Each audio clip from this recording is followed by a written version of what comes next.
শিলবিলাক দেখিলে গম পায় কিমান পুৰণি শিলবিলাক দেখিছে না তো এইবিলাক মানে গোটেইবিলাক হাতেৰে মানে কাটি কাটি বনোৱা শিল তো এইবিলাক চুব যে পাৰিছোঁ হাতেৰে সেইটো এটা মানে মোৰ কাৰণে বহুত ডাঙৰ কথা দেহ ত্যাগ কৰাৰ পিছত মহাদেৱ বাবাই ঘোৰ তপস্যাত মগ্ন হৈছিল আৰু ভগৱানে কাজিয়া কৰি পেলাই সেই বিশ্বনাথৰ ঘৰটো গুৰি মাৰি ভাঙি দিছিল বন্ধুসকল আজি এটা এনেকুৱা মন্দিৰত লৈ যাম আপোনালোকক যিটো মন্দিৰ মানে বহুত প্ৰাচীন কালতে বনাইছিল আৰু ভূমিকম্পৰ ফলত মন্দিৰটো বৰ্তমান মানে ভাঙি চিঙি পুৰা একদম চাৰখাৰ হৈ গৈছে বেছি ৰ'দ দিছে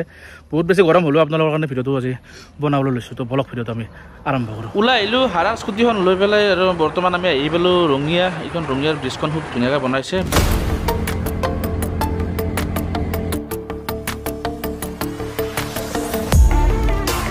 আহি পালোঁ বাইহাটা আৰু বাইহাটাৰ ইপিনে মানে মেইন ৰোডত হাইৱেত ফ্লাইঅভাৰৰ কাম চলি আছে ইপিনে ৰাস্তাটো খুলি দিছে পুৰা গোটেই ৰাস্তাবিলাকতে কাম চলি আছে আহি পালোঁ বাইহাটাৰ মেইন চক ইপিনে যায় গুৱাহাটী আৰু ইপিনে যায় মদন কামদেৱ আহি পালোঁ মদন কামদেৱক সোমোৱা মেইন ৰাস্তা ইফালে দেখিছে মদন কামদেৱ লিখা আছে আৰু আগৰ পৰা দেখিছে এখন মেইন গেট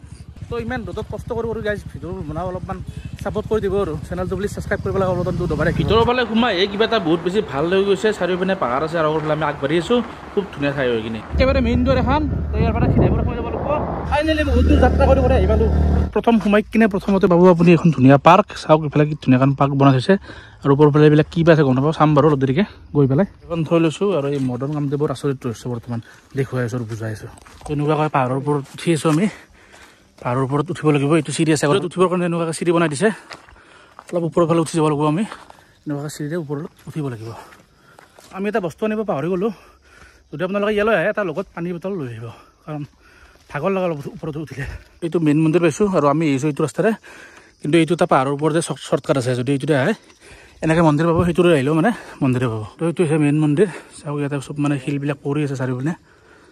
এইবিলাক শিল ভাঙা শিল এইবিলাক ভাঙা শিল এইবিলাক ভাঙা শিল এই মন্দিৰটো বনাইছিল ধৰ্মপাল ৰজাই কিন্তু বনোৱাৰ পিছতে এই মন্দিৰটো ভাঙি দিয়া হৈছিল ভঙাৰ পিছত এইবিলাক দেখিছে মানে চব পূৰা একদম পৰিছে ইয়াতে এইবিলাক বহুত পুৰণি শিল হয় বা চুই চাওঁ বাৰু তো চাওক কিমান পুৰণি শিল এইবিলাক মানে যেতিয়া ভাঙি গ'ল তাৰপিছত এনেকুৱাকৈ ইয়াতে মানে ঘেৰি পেলাই বনাই দি থৈছে এইখিনিত ৰখাৰ কাৰণে কিন্তু এইবিলাক কিমান এটা পুৰণি মন্দিৰটো এই শিলবিলাক দেখিলে গম পায় কিমান পুৰণি শিল এইবিলাক দেখিছেনে তাৰপিছত মানে যিখিনি শিল ওলাইছে গোটেই চাৰিওফালে আছে চাওক এইবিলাক দেখিলে গমেই পাব মানে গোটেই চাৰিওপিনে আছে শিল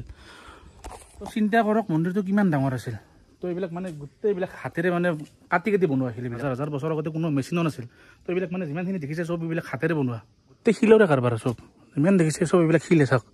আৰু শিল এটা নৰ্মেল শিল নহয় এইবিলাক দেখিছে কি ধুনীয়া ডিজাইন কৰা আছে তো এইবিলাক চুব যে পাৰিছোঁ হাতেৰে সেইটো এটা মানে মোৰ কাৰণে বহুত ডাঙৰ কথা মেইন কথাটো হৈছে কি মানে এই মদন কামদেৱ চাবৰ কাৰণে বহুত বাহিৰৰ পৰা মানুহ আহে কিন্তু আমাৰ অসমৰ ওচৰে পাজৰে থকা মানুহ কিছুমানে ইয়াতে চাব নাহে তো এইবিলাক হিষ্টৰিকেল জেগাবিলাক চাবলৈ আহিব লাগে যোনে মোৰ ভিডিঅ'টো চাই আছে মদন কামদেৱ বোলে আহক সঁচাকৈ বহুত বেছি ভাল পাব এইবিলাক পুৰণি কথা লুকাই আছে কিমান হিষ্ট্ৰী আছে ইয়াৰে এতিয়া আপোনালোকৰ মনলৈ আহিছে যে এই মদন কামদেৱ নামটো কেনেকৈ উৎপত্তি হ'ল মানে এই মদন কামদেৱ নাম যে দিলে এই মন্দিৰটোৰ কিয় দিলে সতী দেহ ত্যাগ কৰাৰ পিছত মহাদেৱ বাবাই ঘোৰ তপস্যাত মগ্ন হৈছিল আৰু সেই ঘোৰ তপস্যা দেখি দেৱতাসকলে মানে চিন্তিত হৈছিল যে যদি মহাদেৱ বাবাই এনেকৈ মানে চিন্তা কৰি থাকে তেতিয়াহ'লে সৃষ্টি কোনে চলাব আৰু তেতিয়া গোটেই দেৱতাসকলে আলোচনা কৰি পেলাই চিন্তা কৰিলে যে তেওঁৰ তপস্যাটো মানে ভংগ কৰিব লাগে আৰু তেতিয়া বিষ্ণুৱে তেওঁৰ পুত্ৰ মদনক মহাদেৱ বাবাৰ ওচৰলৈ তেওঁৰ তপস্যা ভংগ কৰিবলৈ পঠিয়াই দিলে আৰু মদনে আহি পেলাই কামখৰ মাৰি পেলাই মহাদেৱ বাবাৰ তপস্যা ভাঙি পেলালে আৰু তেতিয়া মহাদেৱ বাবাৰ খঙত তৃতীয় চকুটো খোল খাইছিল আৰু মদনক পুৰি পেলাই ভস্মীভূত কৰি পেলাইছিল আৰু তেতিয়া মদনৰ পত্নী ৰতি দেৱী আহি পেলাই মহাদেৱ বাবাক কৈছিল যে প্ৰভু আমাৰ ইয়াত মোৰ স্বামীৰ ইয়াত একো দোষেই নাই মানে দেৱতাসকলে তেওঁক মানে ইয়ালৈ নিজে পঠিয়াই দিছে আলোচনা কৰি পেলাই তো মোৰ স্বামীৰ তাত কোনো ধৰণৰ দোষ নাই আপুনি তেওঁক জীৱিত কৰি দিয়ক আৰু কথামতে মহাদেৱ বাবাই তেওঁক জীৱিত কৰি দিছিল কিন্তু গাত পুৰি পেলোৱাৰ পিছত যিবোৰ চিন আছিল সেইবোৰ তেনেকৈ আৰু তেতিয়া ৰতি দেৱীয়ে কৈছিল যে প্ৰভু মোৰ স্বামী বহুত ধুনীয়া আছিল আপুনি আগতে যেনেকুৱা আছিল তেনেকুৱা কৰি দিয়ক আৰু তেতিয়া মহাদেৱ বাবাই কৈছিল যে মই জীৱন দিবই পাৰোঁ কিন্তু জীৱন দিয়াৰ পিছত মই তেওঁক আগৰ দৰে কৰি দিব নোৱাৰোঁ এই কামটো কৰিব পাৰিব কামাখ্যা মাই তাৰপিছত কামাখ্যা মাই ইয়ালৈ আহিছিল আৰু মদনক সেই আগৰ ৰূপ পুনৰ ঘূৰাই দিছিল তেতিয়াৰ পৰা এই মদন কামদেৱ নামটো উৎপত্তি হৈছিল আৰু মই মানে এইবিলাক আল্টু বল্টু ভিডিঅ' বনাতকৈ মানে অলপমান ৰহস্য থকা ভিডিঅ'বোৰ অলপমান হিষ্টৰিকেল ভিডিঅ'বোৰ বনাই মানে বহুত বেছি ভাল পাওঁ তো সেইকাৰণে এনেকুৱা টাইপৰ ভিডিঅ'বোৰ পৰা বহিব পৰাকৈ কিবা এটা বনাই দিছে কিন্তু বৰ্তমান বন্ধ কৰা আছে